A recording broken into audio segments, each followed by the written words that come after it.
Accomplishments, Harry Connick Jr. can now act Broadway composer. Thank you very much. His new musical, Thou Shalt Not, opens today, and somehow he also managed to find time to record not one, but two new albums that are being released this week. Harry, good morning. Good to have you back. Thanks, Matt. Let's talk about this Broadway thing first. The story I've heard is that Susan Stroman, who is the very, very, very famous director on Broadway, calls you and says, Harry, I want you to do the music for this show, and you had no idea who she was. I have to be honest, I really didn't know who she was, you know, and I called my high school drama teacher, Sonny Borey, who I still am close with, and I said, you know who she is? He says, yeah, just do the show, you know. Doesn't matter what the show is, just do the show? Pretty much, you know, but I read, it's based on a book by Zola called Tell Where I Can, and I loved the book, and I went and saw the work that Susan had done, Contact and The Music Man, and I said, man, I'd love to work with her. How is the process different? I mean, you've done so many albums where you write the music and you do the lyrics, but how would this process be different? Well, when I do a record, nobody comes up to me and says, that performance was no good, or that song that you wrote is no good, you know, because if they did, they'd be fired immediately. But in Broadway, they come up to you and like Stroman, or Stro, as we all have come to call her, will say, yeah, that's a really nice song, Harry, but I think you could write a better one, you know, and at first, what do you mean, you know?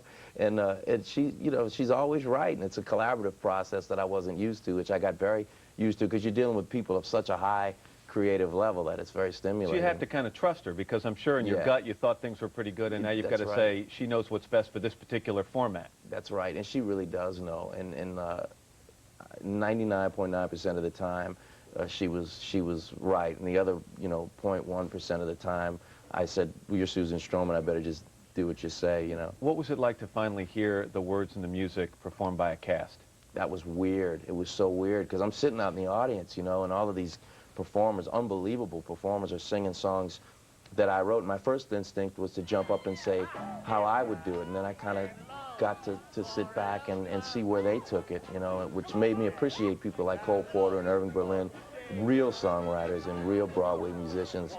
It really made me appreciate how great you have to be to write a really good song, which I got miles to go on that road. Is it a big deal? I mean, you're from New Orleans. Is it a big deal for a kid from New Orleans to see his name up on a marquee on Broadway, as much of a big deal as for if you'd grown up here in the city? Oh, it's so weird. I walk by and I see the marquee, and I really can't believe it, especially since all of the songwriters that I sing songs of, like Jerome Kern and Gershwin and all those people, that's where they worked, man. That's where they made their names on Broadway. So here I am with my name up there, and I still feel a little bit uncomfortable. It's an honor, but I still feel like, boy, you got to do a lot to prove yourself. You've got two albums coming out this week. This isn't the first time you've done two albums at once. You have some deal with the studio. They give you, you know, 2 for the price of 1 recording sessions. What is it? Man, if I had my way, I'd do about 10, you know. But what I did was, well, every 5 years I record a solo piano record. I started when I was 20, and I did. You called that one 20 and then 25. And then 30. And they just didn't release it. It's been in the can for a couple of years. And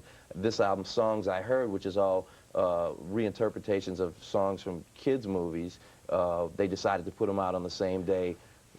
But reinterpretations, but this is not a children's album. Not really. It's you know, I used to like Peter and the Wolf. I still like Peter and the Wolf, and I was always impressed when the music wasn't changed for the kids. That was the way he presented the music, and they came to like it. Like, not playing down to kids. Not playing down to them, not talking down to them. It's just, that's the music, and jazz music is so dear to me, and they didn't change it when I was a kid listening to it. So this is all like songs from The Wizard of Oz and The Sound of Music, and we just play them like we play them. I was looking at the resume last night preparing for the interview, and I'm thinking, okay, the guy has done all kinds of music. Now he's done Broadway.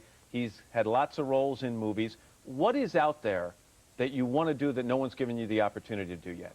Well, I'd like to succeed on Broadway. I mean, our show's opening tonight, and I'd like to have the opportunity to do it again, because, I mean, if the show goes nowhere, it won't be so much a hurt feelings thing as, boy, I wish I had a chance to do it again, you know. But I just want to get out and play and get better and better. I want, when people come to see me, to say, boy, he's better now than he was the last time. You're going back on tour, I know, and I happen to notice you're going to be back in New York on tour in November. you know the address here, don't you? You stop by and do a song or two for Oh, us? I'd love to. I thought I was singing today. No, but that's all right. But I'd love to. We hold that. That's a contract to us. Okay. That counts as legal right there. Absolutely. Come back and see us. Good luck with the Broadway show and with the albums and everything. Thanks, Matt. Say hi to Jill. I will. Thank you. 8:46. Up next, Olivia. Sorry about this transition. Olivia the Pig. But first, this is Today on NBC.